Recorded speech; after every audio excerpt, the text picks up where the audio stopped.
but then I'm going to close my window here and I'll pick it back up when I get back to the house. So you guys will all be set. Menashe is the host. So So Will we hear your bow?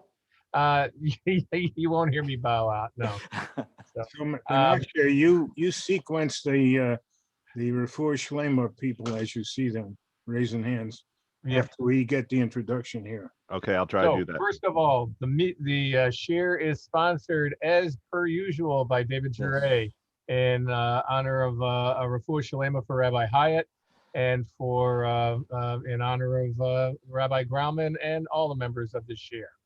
Shkoyach, David, thank you very much. Thank you. Thank you. Well, Okay, go ahead, Jay. okay. We have 4 Mazel Tovs this morning to announce. By the way, the Shabbos Schwartz was sponsored by Dolores and Len Schwartz to commemorate the 10th yahrzeit of Len's mother. And in honor of Sandy Carlin's special birthday by the Carlin family. Very nice. Mazel Tovs all around. Mazel Tov to Marsha and Yitz Kasdan on the Bar Mitzvah celebration, Bat Mitzvah celebration this past week for their twin granddaughters. Mazel tov. And Vivian and Arnie Kirschenbaum on the engagement of their grandson, Mazel Tov. Mazel tov. Ora and Zach Prince on the birth of a daughter. Mazel Mazel tov. tov. We'll fix her up in a little bit. We get commission, right? The Shiur gets commission or Right. something. Right. Shidduch fee. A shit up here, yeah. And Rachel and Michael Ravin on the bar mitzvah of their son Akiva. Mazel tov. Very nice. Mazel tov. Other mazel tovs to announce? No? Okay, so we have the category 2 is Refuah Shlema. Please raise your hand and Menashe will sequence the people. Yeah. Chaim Ben Rashi. Chaim Ben Rashi. Thank you. Irv. Nathaniel Elon Ben Shena Tzipora. Tanel Ilam Mashin Tziporo. David Meir. Rav David Meir Ben. Hi, Hi, Tzipor. Tzipor. Is there anybody? I don't see anybody else raising hands. No, so. Oh, there we go. Jay. Sorry.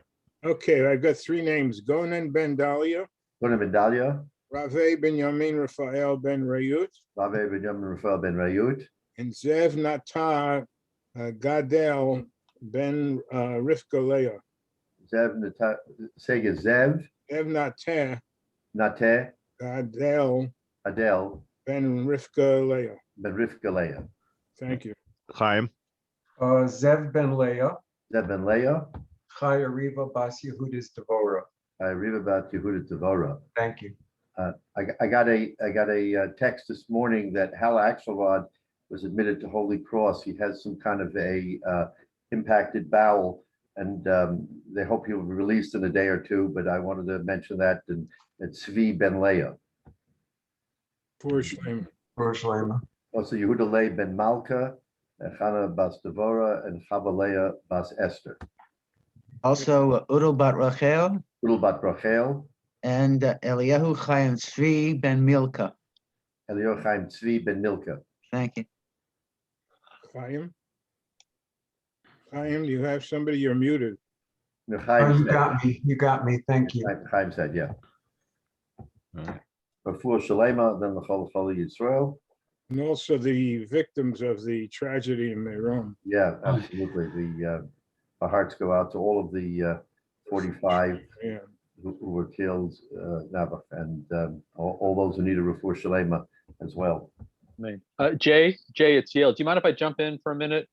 I did not put it in the Mazel Tov section, but I'd like to jump in quickly. My son Daniel, who had attended Rabbi Hyatt Shiur at a very young age, some of you may remember, Oh, yeah. is graduating YU with honors. He's my 4th and final child to graduate from YU. So sorry I didn't jump in before, but Mazel we're very Mazel proud. tov. Thank you. Mazel tov. Mazel He, tov. yeah, The all two 4 boys- of my boys attended Rabbi Hyatt Shiur at Yeah. different times. Frankly, they were bouncing off the walls when I was getting ready to go to Hashkama Minyan, and Sarah begged me to take them with.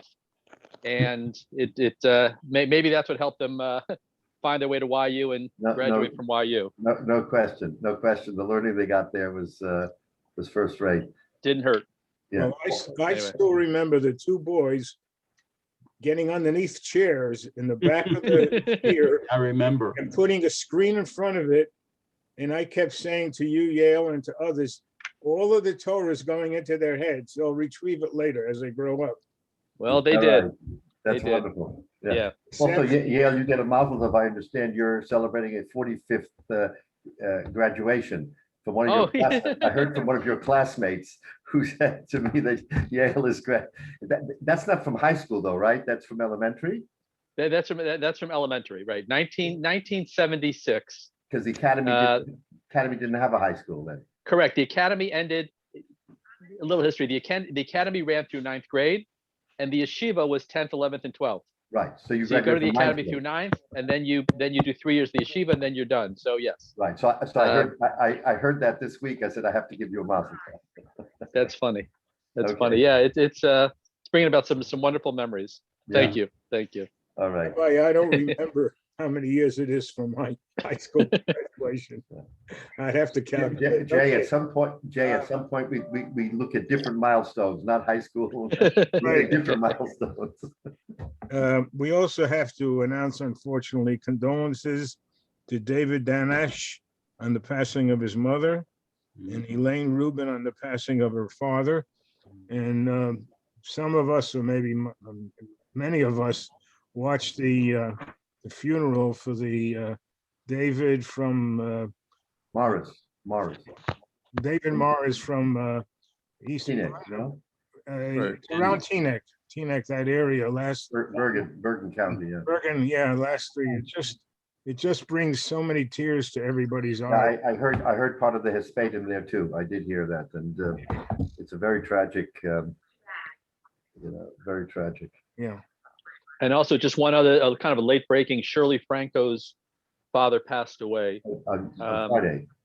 Right on Friday. So that's an email went out over my signature. I honestly don't remember what it said, but Yeah, and I wrote it and I don't the remember. that's right. But the details are in there. Her father. passed away. I think she's coming back midweek, like Monday, Tuesday. and- Yes, yeah. She's coming back Monday or Tuesday. She's sitting there for a couple of days, and she's going to come back Monday or Tuesday to sit here. I think till Thursday. Thursday, Anyway. yeah, that's what I recall. More details to follow. Yeah. So I think I've done my part, Menashe. Do we know anything about, was David Danesh's mother's funeral on Zoom, or do we know anything about it?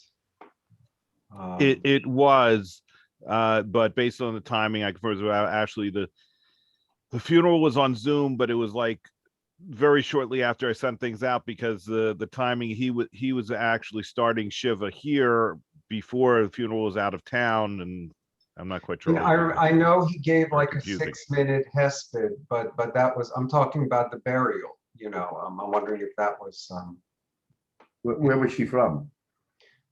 well, she lived in California, but David lost his father, I think less than a year ago, and he's buried, I think, in Eretz Chaim in Israel.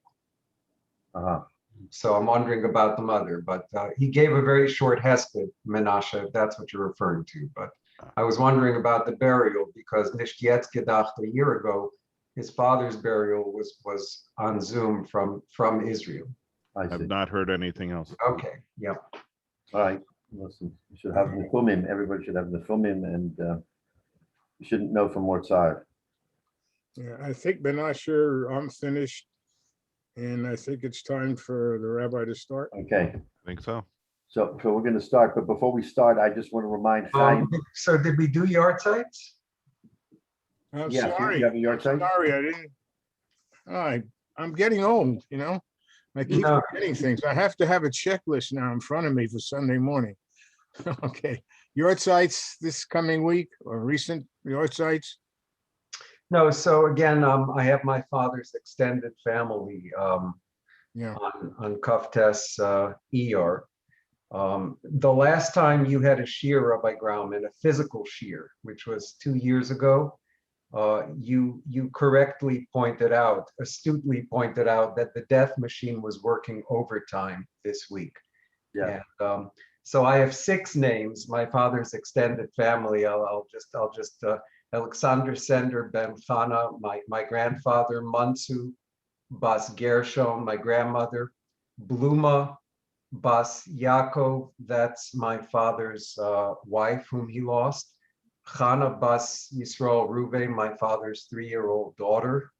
Chaya Etel Bas Alexander Sender, his sister, and his sister's husband, my aunt and uncle Avram ben Shlomo. So those are 6. Neshama Shalom have an aliyah. And now that you mention it, Chaim, I mentioned it at the time because my wife's family also had right before Shavuos, the 2 days, the day before Erev and the day before that, which would be Thursday, would be Friday and Shabbos of this coming week. Numerous family members all were sent to their death. As I said, you're correct. It was just churning without stop. So I don't have all those names, but all the neshamas should have an aliyah, and we should back, daven for them, mispalo. Now we say Yisker, of course, over Shavuos. So you have the opportunity to enumerate or think about all of the niftarim that of the whole year, but especially of the recent days where unfortunately there was so much death. So all the neshamas should have an aliyah, and all of the chaylim should have a Yeshua. Our learning has all of that power, so we should throw ourselves into it with gusto, as we say. Chaim, you asked a question which I said I would think about, and before the show. Yes, about an Eved, right. So repeat your question, because I want to give you a little bit of an answer. So the question was, as best I can recall, if an Evet Ivri, it's time for him, his Baal wants to be Mishacher him, and he says, he says, I wanna work for you, right? I mean, I like your family, I want to work for you. And then the Baal comes and says, well, thanks, but no thanks. I mean, your service is concluded and you can't live in my home. I want my family privacy. So you're basically done. So the question is, can the Baal refuse an Eved's request to say, I like you and I want to stay with you? Right. So I looked at, there are 3 sources in the Torah for Eved Ivri. One in Shmos, one in Vayikra, and one in Devarim. So I went through all of the psukim in all 3 places, and it turns out that we see it like by the Aseret Dibros, where the words are a little bit different, and so the wording of the issue of Eved Ivri is different in the 3 places, which is interesting, and Rashi comments, but in none of the places is there a suggestion that the Baal, that the master does not want the Eved to continue. So your question is a question sort of in the abstract, because there is no discussion in the Torah. Well, I'm asking a chiddush here. It's a very good question, because you could have a Baal that says, I've decided I want my family privacy. I don't want strangers living in my house anymore. Or even not just privacy. It could be affording it. Maybe, remember, the Eved Ivri is there because he got poor. Maybe the Baal himself is not that poor, but can't really afford to. Was investing in Dogecoin, and things went badly last night. So without a clear indication from any of the psukim, it would seem that we can infer that he would have the right. He would have the right to say to the Eved, I no longer want your service. That's what we can infer from the psukim, but let me because the psukim talk about it in the positive. They're basically saying if the Evet comes and wants it, you then, the Baal will do X, Y, Z and pierce his ear and So you're making an inference from Why do I make that inference? Because remember that the whole reason why the Evet has to have his ear pierced is because he is negating what was said at Sinai, that avodim la'Hashem v'lo la'avodim la'avodim. So if the master, whether it's altruistic or not, whether you're right, Menashe, that he no longer can afford, or because he's altruistic and says, you shouldn't be my servant because you should be the servant of the Rebbeinu Shalom, it would seem that he has that right, that he can do that. Again, because the way the Torah lays it out, the master wants to give him every opportunity, but if he says no, he would welcome him back because unlike maybe what we think, he wasn't destitute. He wanted the servant. Now remember also that he may have married and had children. Right. And according to the pasuk, he goes out, but not the wife and children. So maybe the master doesn't want to rip him apart from his family that he now created under his sort of chuppah, under his guise. So he doesn't want him to go out because otherwise he goes out without the children, right? The whole point of this is because the master wanted to perpetuate the having servants or having these people, and the only way to do it was to not force them back, but invite him with open arms. But if not, then the inference is that the master wants to do what the Rebbeinu Shalom says to do. Avodim Lashem, not avodim Right. lavodim. And the onus was on the Eved. In other Onus words, is on the he's Eved, supposed to correct. be free, but in the absence of that, he has to do what he's doing because he's not being 100% as Hashem. Right. Now, Originally, you know that an Eved Ivri got himself into this either because he was in trouble and he needed financial hardship. or other money. things. So over these many years, you remember that the master must send him off with wages, with flock, with all kinds of things. So he's no longer destitute.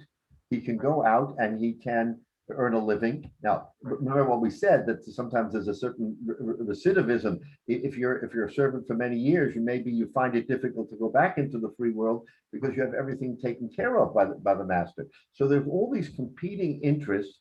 And if you want more, you should really look into the psukim in the Torah, because the Torah has different wording in the different psukim, which mean different things. And it's really, once you get into it, it's a very interesting dissection of what the Torah is telling us. But to your point, the master has that right, and the right would be l'chayra because he wants him to do the right thing. But if the Eved says, no, I really want to be here, I can be a good Jew notwithstanding, but I want to be under your auspices, then the master can welcome him back, and he can make an Eved La'olam. And again, what's interesting in the psukim is that we think the psukim, most of them are dealing with Shemitah, but one of the psukim, especially in Devarim, doesn't deal with Shemitah, deals with Yovel.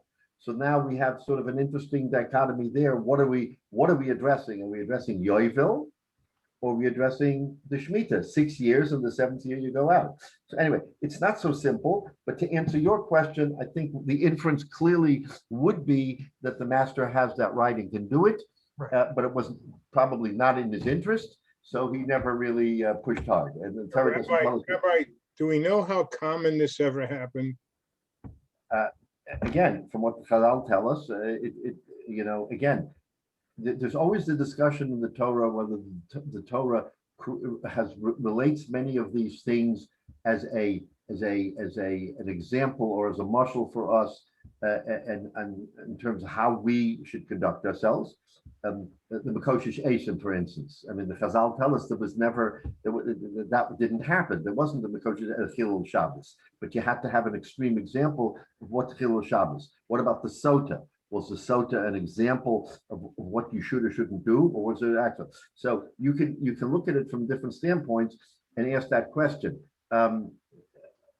L'chayre, it happened, yes, that there were avodim and that people. It would seem much more likely that this parsha happened as opposed to maybe others, because it wasn't uncommon for people to find themselves either in a position where they were forced into slavery or had to voluntarily slave. It makes sense. It makes sense. I can't give you a definitive answer. I don't know, but it makes sense. And the Torah doesn't distinguish between the symbolism and the actuality.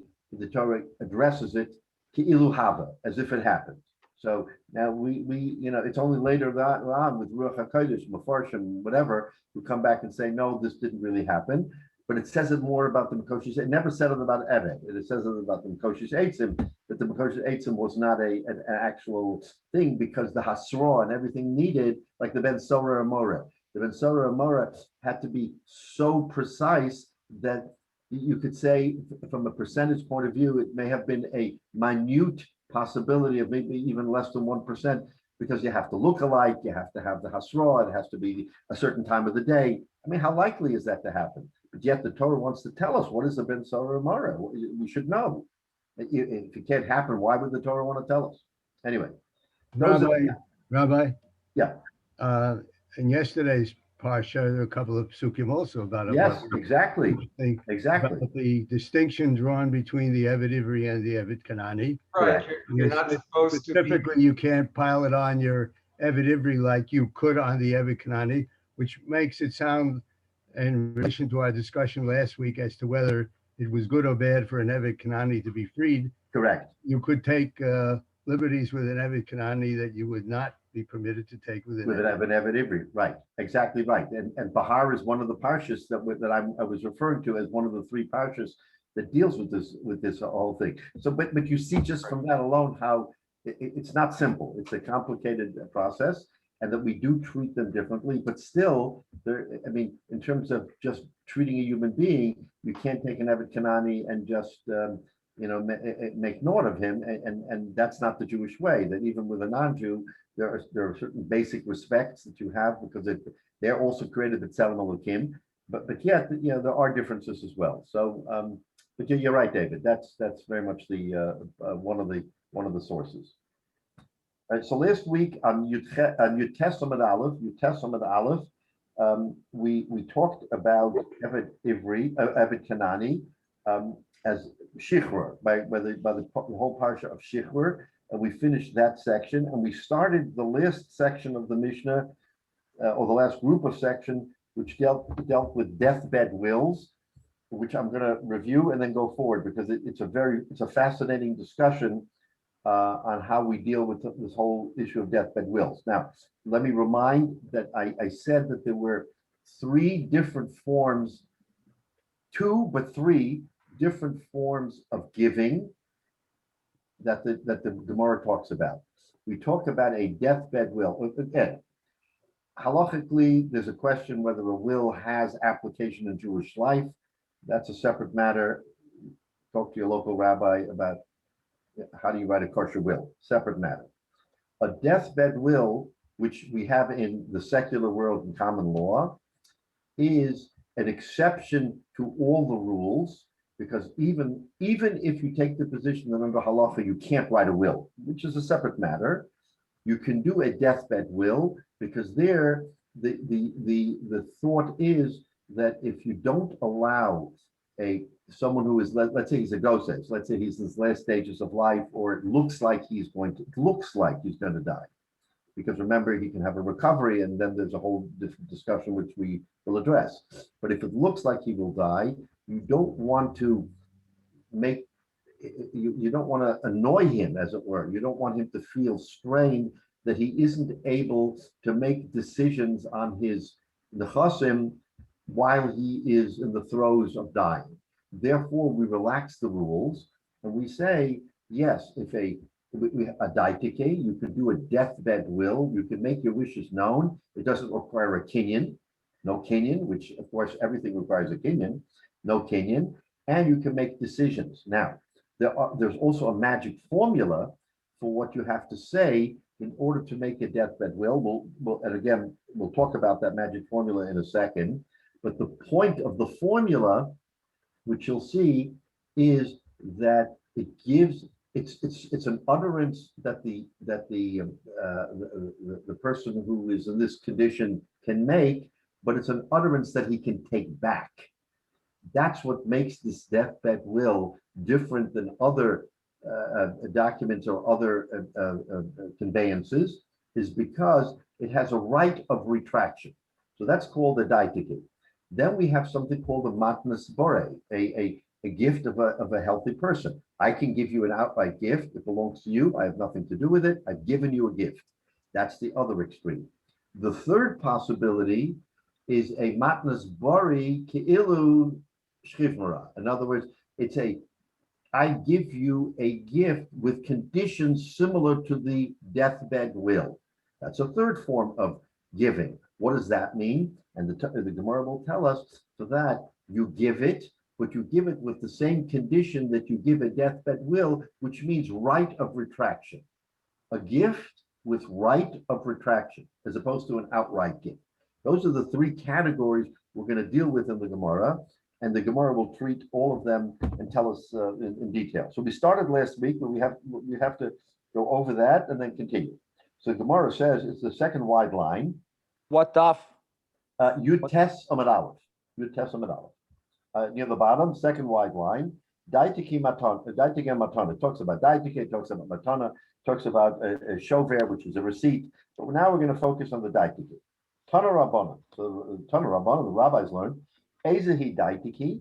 What is the meaning of a Daitiki? What is this? What is it that you're creating? Do tehei lemekem v'lios. Do tehei lemekem v'lios says Rashi. Do tehei lemekem shtar zeh lakum. It's a valid start from now into the future. B'chol hakosovo, in everything that's written about it is 100%. The divrei shchiv mera, the words of a shchiv mera, meaning a ghost is someone who's about to die. Kiksuvin and kumasurin dami. It's as if they were written and transferred even without a kinyan. Except, and I sort of described it like a yo-yo. You throw the yo-yo, you're giving it away, and that's it. But wait a minute, that yo-yo you can still pull back. So the pull back is if he survives his status of shchiv mera, he has a right to say, yes, it was a deathbed utterance, but now that I'm not dying, I can pull it back.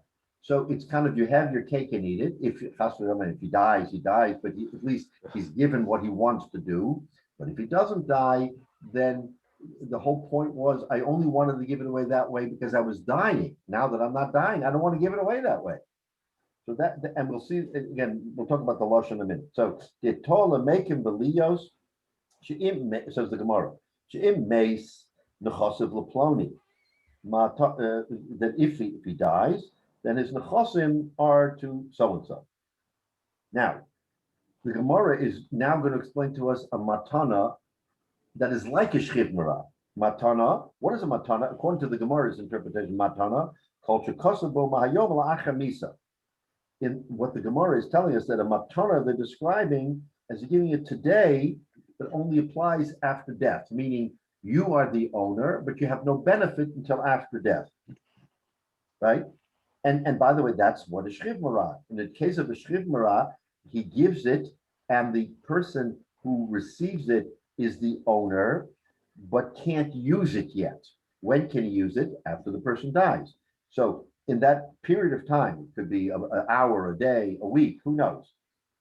He is the owner, but he can't yet use the gift that the shchiv mera has given him until the shchiv mera dies, unless he dies. If he doesn't die, then the question is, then the giver can say, no, I meant to give it him anyway, it's fine, it's his.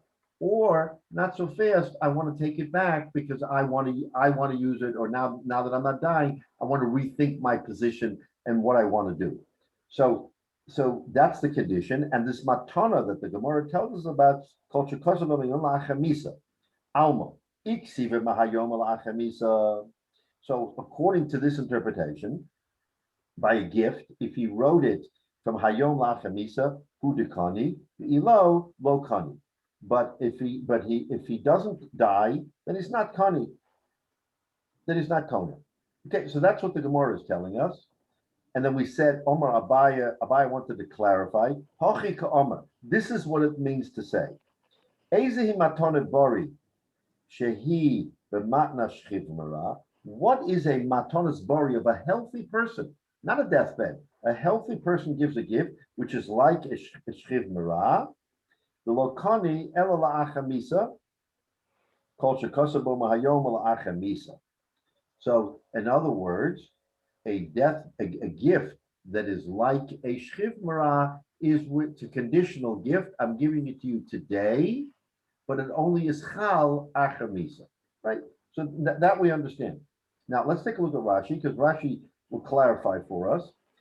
Matana, matnas bari, ezehi culture kasubo, like the Gemara says, mahayom al achamisa. What does it mean from today, achamisa? Guf hakarka, if he gave him, let's say, land. The guf hakarka, the extra land, konelo min hayom. Today, from the day of giving, he is kona, ve'en lo overshus lo machra litna lo harasha. and he can no longer, the giver can no longer give it to anybody else. He gave it to this person, but the payros he can't use elala achamisa. So in other words, he's describing to us a conditional gift. The key point is he gave it to this person to the exclusion of everybody else. He can't then decide, no, I want to give the gift to to another person or to my cousin or to my son or whatever else. So, but it's not chal until after. Now, by the way, just so we understand it in terms of modern parlance, because the Torah didn't actually deal with this, today we have something called trusts. You have a trust. What's the trust? You set up a trust for your children, for your friends, for your spouse, whatever it is, and you're the trustee. You're the trustee means you can use this for the rest of your life. You can even run it down to the point where there's nothing left for the beneficiary. That's what a trust means. But if something happens to you, then it conveys to the beneficiary of the trust. So the trustee is the benefactor. He's the one giving the matana, and the beneficiary is the one who receives it. But in life, as in a trust, the beneficiary gets nothing, absolutely nothing. It's only when the trust conveys, that's when he takes over. That's what loosely constructed, that's what the Torah, the Gemara is describing to us as a gift of a conditional gift. That's a conditional gift. Now, but Rashi goes on. What do we say? If he dies, he's kana. If not, he's not kana. Frank, says Rashi, below kana, bit me up. You mean to tell me that every gift is conditional and you can give a gift and it's not owned by the person? Kolshkein, the imyov le guf repairs b'ma'achshav the kanet's face. So Rashi right away tells us no. We have a third form of gift, which is what I described as what we know as a normal gift. That is that you give it guf u'peiros, you give the guf, the gift and the peiros me'achshav, from today, meaning that the recipient gets it today and can use it today. It's not a conditional. So Rashi has to clarify that the Gemara is not telling us that all gifts are conditional. The Gemara is only telling us you can give a conditional gift that looks like a shchiv marad, that looks like a daitikin. You can do that. But a normal gift, of course you can give a normal gift. You give it today, it's received today, and you no longer have anything to do with it. And by the way, that's what normal gift giving is in our understanding of a gift. You give a gift to your friend, to your wife, to your children. You don't say, we call the kids, it's an Indian giver. You gave the gift and you want it back. A gift is a gift. You give it away. So the Rashi is making sure to understand we're not negating what is a normal gift. We're only saying that there is such a thing as a gift that is like a shchiv marad. That's what the Gemara is telling us. So now, back to the Gemara. So Bayer clarified, and what does our Mishnah say?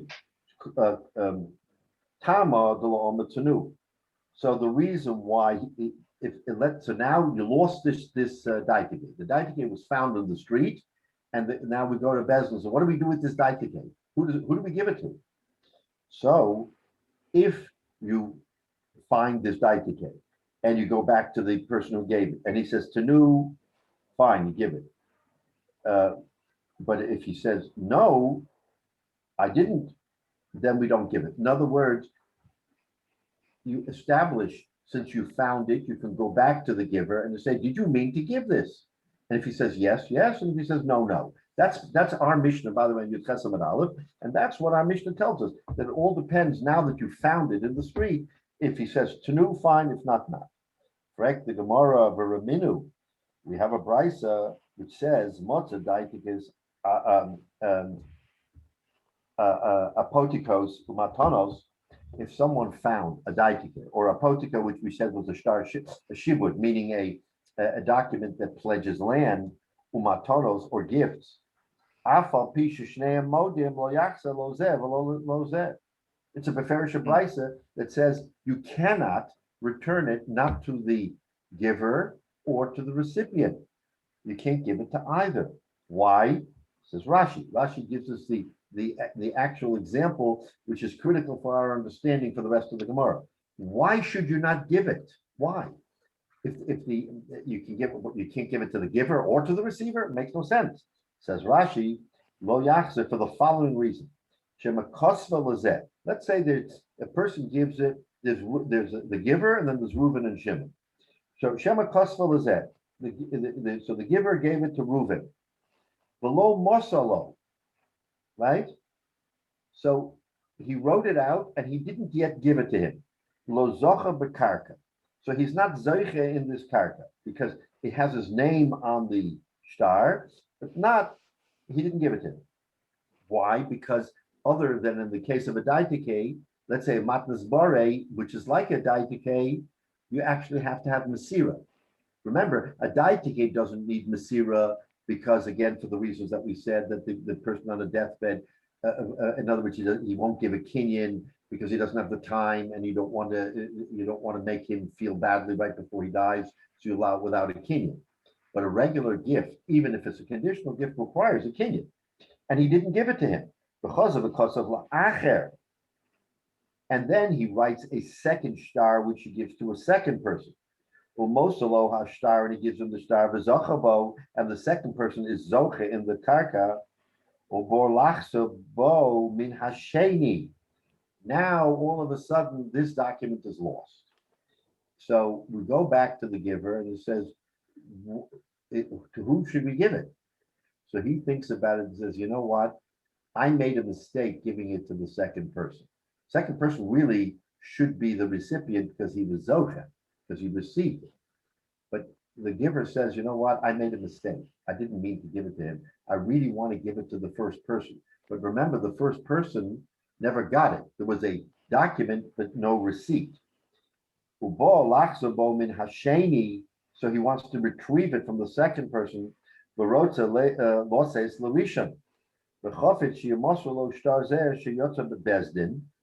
So then now it's going to come before Bezdin, and it's going to say the benefactor, the one who gives it, is holding the star that he never gave.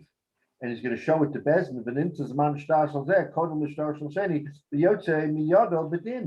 So what's going to happen is that the giver, right, is going to come before Bezdin, and he's going to show Bezdin the star written for Ruvain, never given, but Shimon's going to say, I have a star. I have a star. What about this document?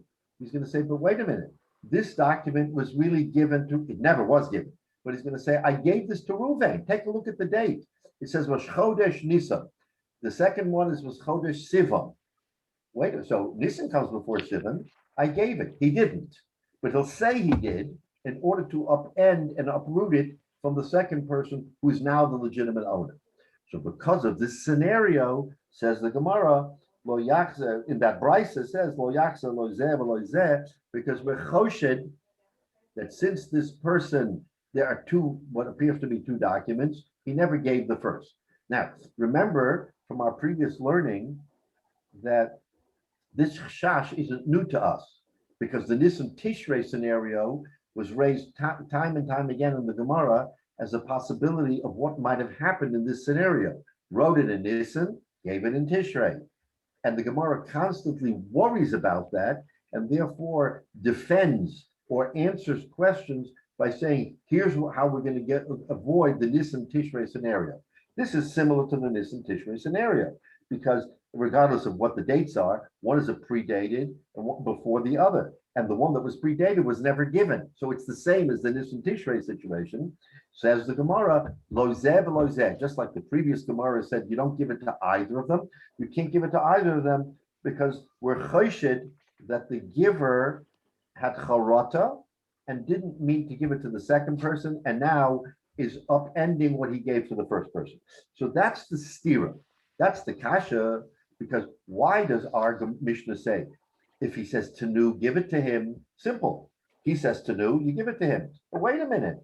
Why would you give it to him? There may be trickery, chicanery going on here, and he's upending what he didn't give the first time. Why are you not choshed? So the Brisa is choshed, and the Mishnah is not choshed. So that's the kasha. How can you, Mishnah, say you're not choshed? You have to be choshed. You have to be afraid of that. That's the kasha from the Brisa to the Mishnah. So the Gemara wants to give an answer, which, okay, on the surface might be a good answer, but we'll get into it.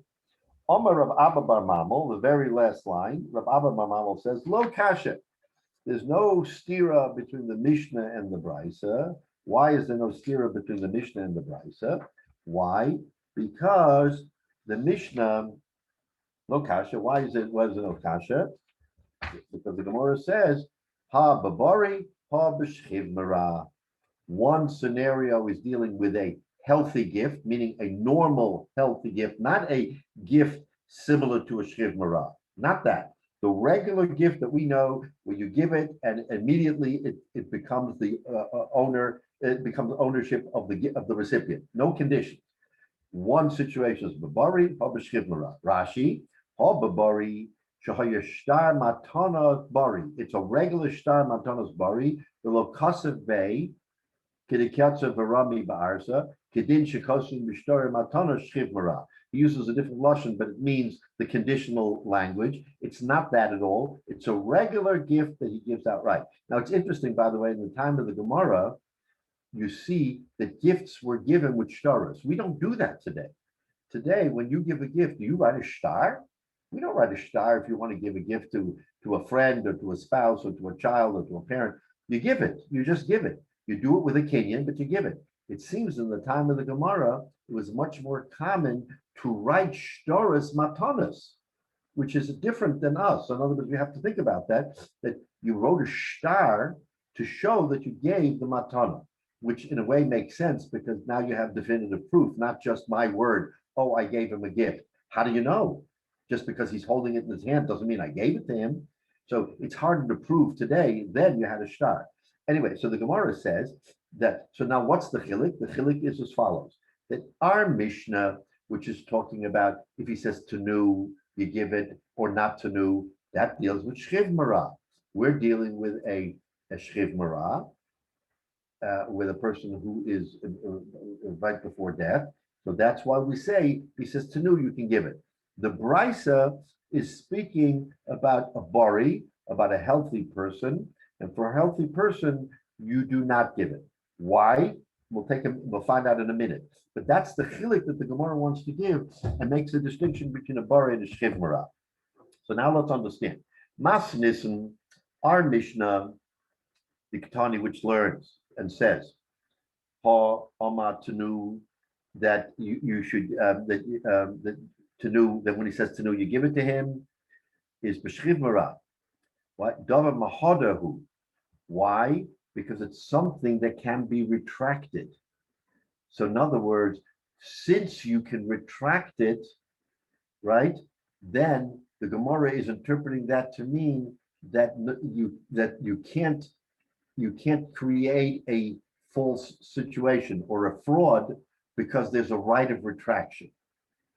That's the chap here, is that the reason why you can give it to him because it's not final. There's still right of retraction. So if he dies, okay, Mela, that he meant to give it.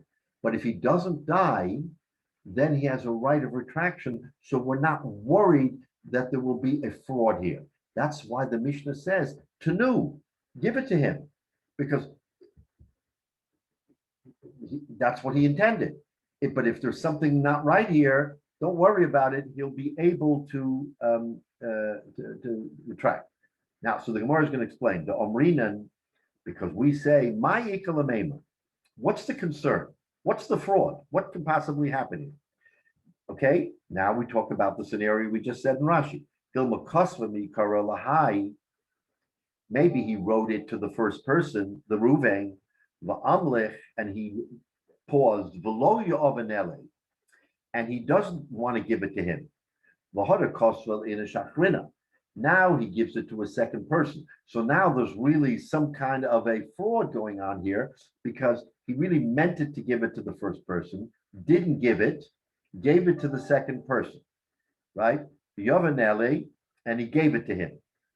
Now, what are the options here? Since he gave it to the second person, did he really mean that the second person should be Kona or not? Now, here we're talking about a second. So what did he give to the second person? So the Gemara is going to give us two scenarios. He either gave the second person another will, another daitike, or he gave him a matnas bari ki'ilu shchiv mara. All right, so now we have to think about this. When he gave the second person a document, what did he give him? Did he give him another daitike, another deathbed will, or did he give him what we have described before as a gift like a shchiv mara? It's the same principle, but it's not a daitike, it's a gift. So the Gemara is going to address both of those situations. But here's the Gemara now going through the analysis for us to understand. Excuse me. What the part you just said now, we're uncertain what he gave him, but it's physical evidence. You just have to look at it. I mean, what's the whole debate of just look at what it is, and you won't have any doubt of which one it is. Right. Okay. But we don't know it. In other words, here's the scenario.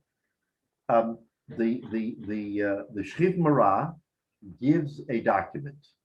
He gives a daitike to a person.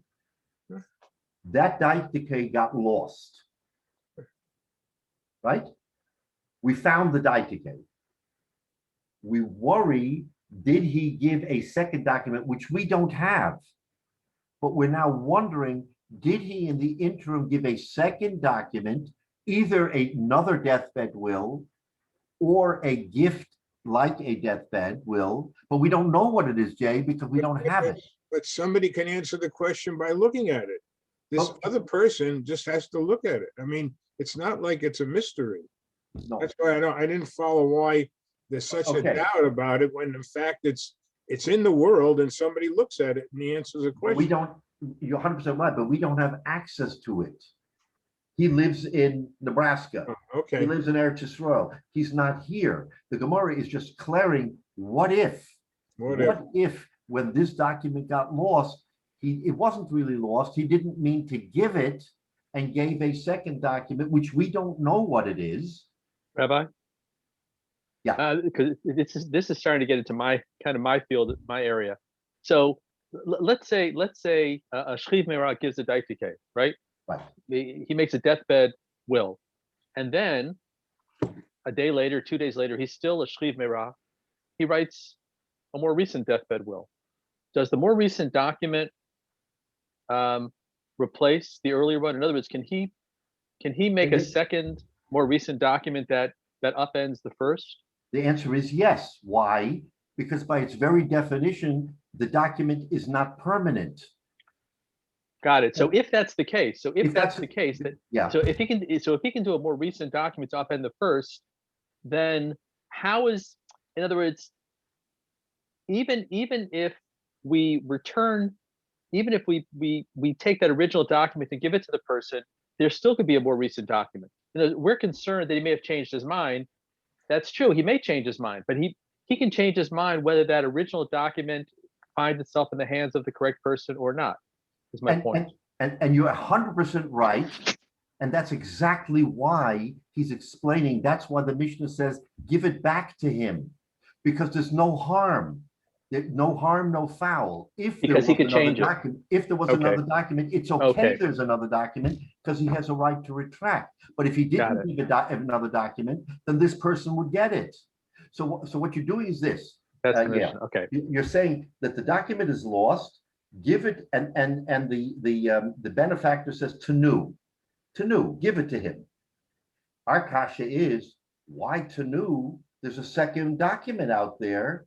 And maybe that second document supersedes. The teretz is, that's okay, because if he dies, then okay. If someone after the death, okay, let's play this out. You gave it to Ruvain. You didn't mean to give it to Ruvain. You wrote another one, whether it's a bori or a daitike, you gave it to Shimon. The Shchiv Mara dies. Now they're going to come to the Bezin. Hold on, Jay, 1 second. 1 second. The Shchiv Mara dies, and now you're going to come to Bezdin, and Bezdin's going to say, you're right. He said to Nu, you're the owner. The word gets out, the Shchiv Mara died. The fella in Nebraska says, wait a minute, I have a document from the Shriv Marah. I'm entitled to this property. He then travels to the city where the Shriv Marah, where the Bezdin is, and he brings in a paper and says, take a look. I have a daitike or a matnas or a matnas bari like a Shriv Marah, either one. We'll see the Gemara, we'll go through it. I'm entitled to it. And the Bezdin's going to say, well, let's look at the date. And the first date will be Rosh Chodesh Nisan. And the second, and he survived a month or two, and the next one is Rosh Chodesh Nisan, Rosh Chodesh Sivan, or a year, or whatever. And so the Bezdin is going to say, wait a minute, he wrote a second one, but he's allowed to write a second one to supersede the first. That's the reason why we are allowed to give it, because the truth will come forth. Now, of course, if the second person never knows about it or it never comes to light, chaval, right? But we're talking about a situation with that second document, if there is one, came to light, and he says, wait a minute, I'm the true owner. Teretz is, you won't be cheated because the matnas shriv, the daitike is last supersedes the first. So all is good with the world. Now we understand why in the Mishnah it says Shriv Marah, you can return it to new, because to new is not going to be an impediment to anybody. It either will be legitimate or it'll be superseded by a second shtar.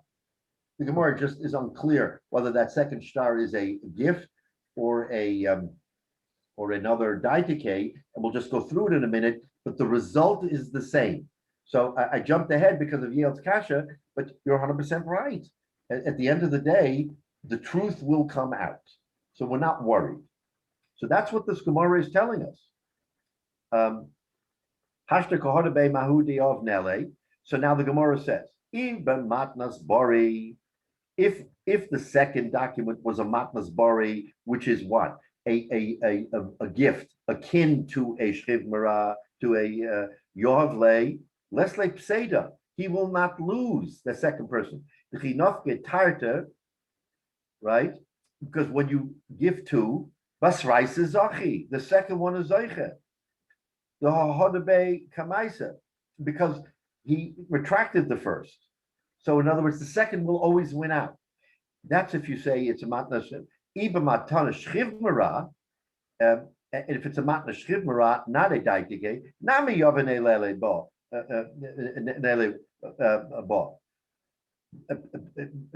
Leslie Pseda, he will have no loss. The Basrais is Zache, the Kohodebe Mikamaisa. So in other words, this Gemara articulates what we just said, whether it's a matnas Shriv Marah or whether it is a bari, a healthy gift like a Shriv Marah, the second always supersedes. If there is a second, he'll never lose. But wait a minute, maybe there wasn't a second. So what the Gemara is telling you here, in a sense, is the fact that it was lost. Remember, we've said this all along. Normally, in the normal course, this doesn't happen.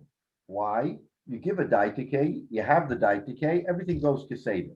The fact that it's lost is a reisa. That already is what we call a blemish. We don't worry about blemishes unless we actually see a blemish. What's the blemish? Who loses a daitike? You don't lose a daitike. The fact that it's lost gives rise to the possibility that it's fake, or that it's either not real, or there's another one around there. In other words, and we see this consistently with the Gemara. We never think about, we don't say, if a person gives a daitike and he presents the daitike, we don't say, wait a minute, how do I know that he didn't give it to somebody else? We never ask that question. The reason why we're asking the question is because it was lost. So again, you see consistently the Gemara is telling us that when something happens out of the ordinary, then we begin to ask kashas. We don't ask kashas otherwise. We assume like a cheskes kashrus, if you will. He gave the daitike, he meant to give it, and this is what it is. He died. And if he didn't die, he can retract. But once you lose it, then you worry that there's another one floating around. Says the Gemara, don't worry about it. That second one floating around will always be the better document. So let's not be concerned. If a person comes later and says, I have a document that supersedes, we give it to him. No. So, okay. So now we understand the Mishnah. Okay, now we're just going to go to the Bryce in a minute. It says Rashi. Rashi says, Dava Mahadahu, you can return it. Shiyochel lachza, right? Matnoso. If he gave a matana, he can take it back in kosov shtei stars. Hasheni zocha. The second will always be zocha, will supersede shehari chazabo marishin, because he is allowed to retract. Said that the Gemara says, remember the over matnas bari yovanele lahu basra. Same thing with the matana. Lesle pseda. There will be no damage. Bahai shtora de mahadole lahai. The fact that you give it back to the first person will never be a damage because the second person will still have rights. Babari.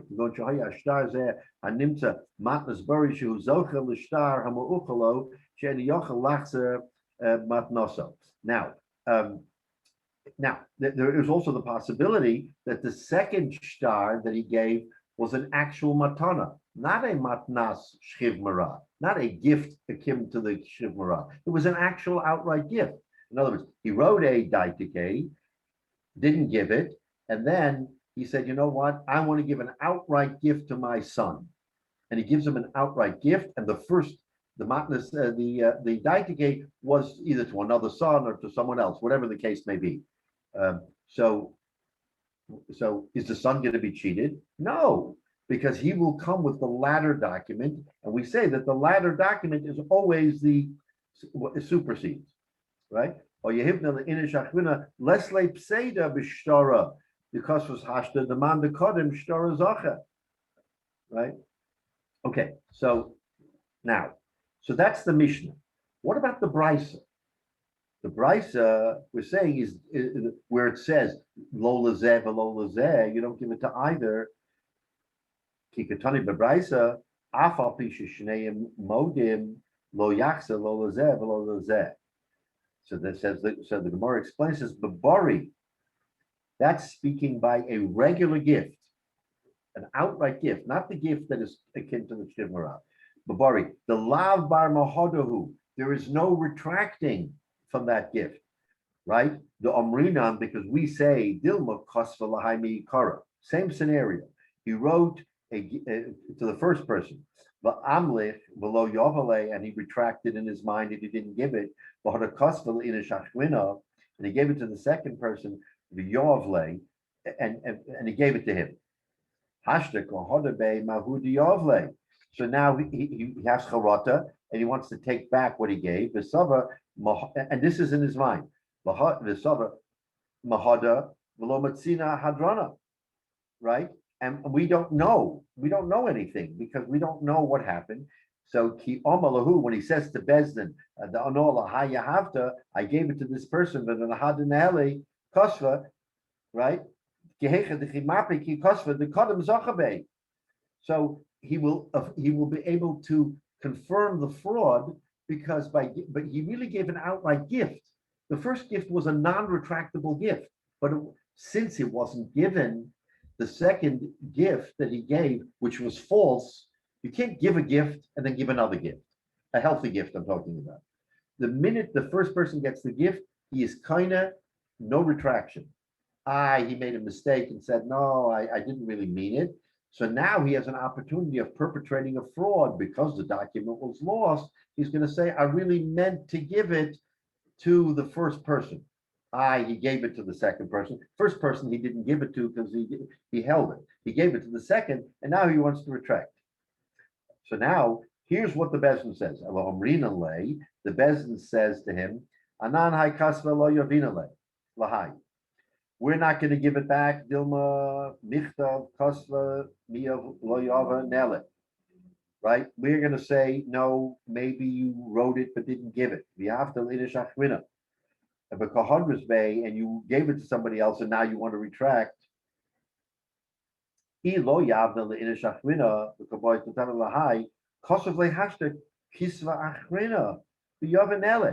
Bezdin is going to give the giver an eitzah tova. You know what? This is under the guise of the brisa. there's a question here, who got this gift? Now, it's lost. We worry you gave another gift. Remember, we wouldn't normally be concerned, but because it's lost, the best conjures up all these questions. How do we know you didn't give a second gift? And here, there is no recourse, because the first gift, if you gave it, is la'olam. It's not like a shchiv marah where you can retract. So if you gave a gift, permanent, and you didn't give it to him, and now you gave it to a second person, and now it's lost and you want to give it to the first person, how do we know you're not tricking and want to take it away from the person to whom it really belongs, i.e. the second person who actually was delivered the document? So Bezdin says, I'm going to give you an eitzah to the benefactor. I'm going to give you an eitzah. What am I going to do? As follows.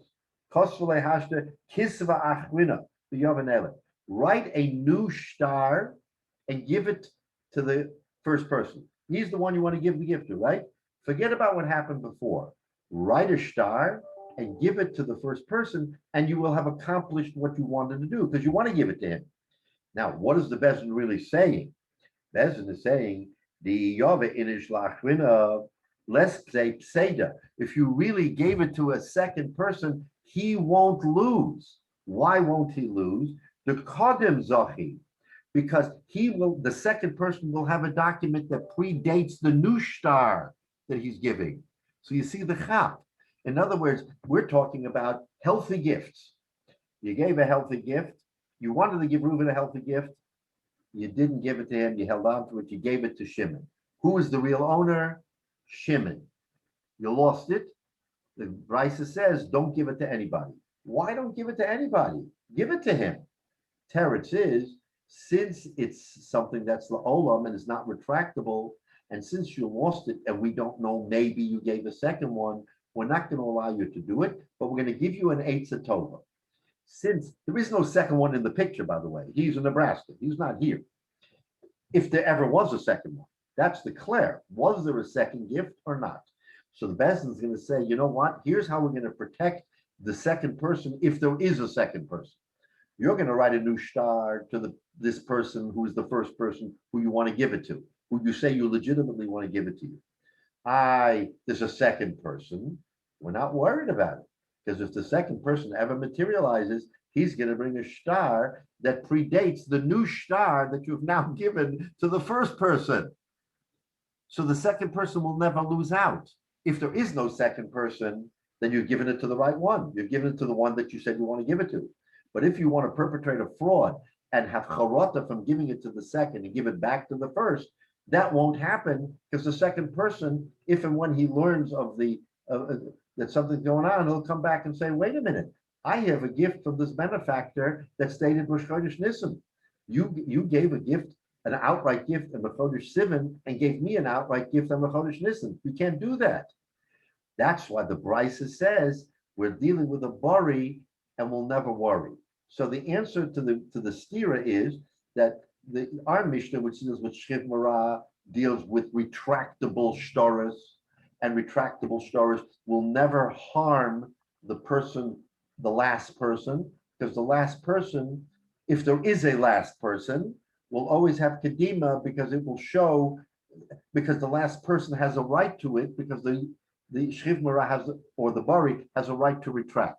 So the right of retraction is what gives us the flexibility to say we're going to give it to him, because it can always be undone. In the Brisa, where it's a outright gift, it can never be undone. So we worry that there's a real danger here, that he wrote to the first person, didn't mean it, gave it to the second person, and now has charata. But it's too late. You can't have charata. You gave an outright gift. There's no such thing as a do-over. In the case of an outright gift, you can't do it over.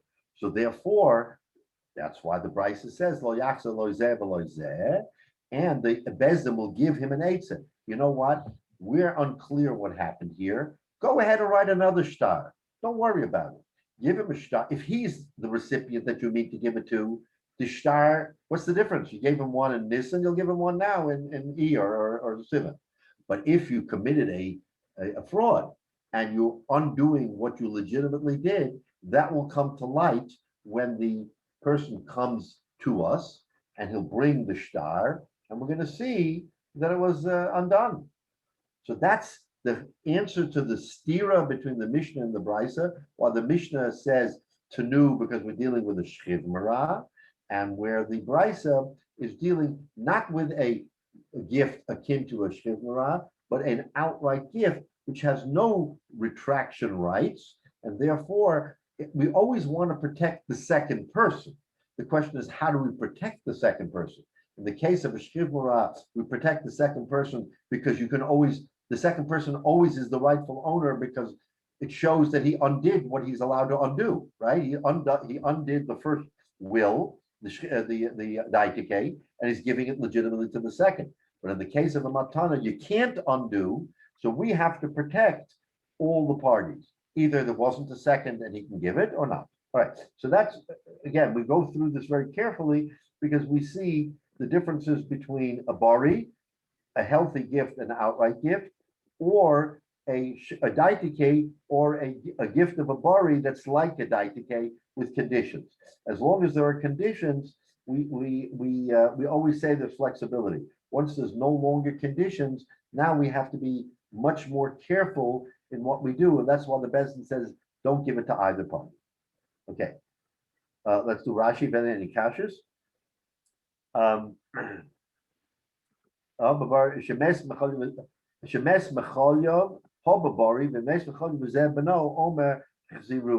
So Rashi introduces something very interesting, which is not as material from what we just learned, but will be material for what we'll learn in the future next week. We're talking about a bari, a healthy gift, or a gift of a shchiv, shemes mecholyo, where the giver died of his illness. He did die. And the son says, return it to that person. Again, the son is the one who is saying to return the gift to the first person. Again, is that relevant or not? The question will be, was there a retraction? So there was always a right of retraction. So if the son says, give it to the first person, again, we take it on faith that that's what he meant to do, that it was legitimately given to the first person. The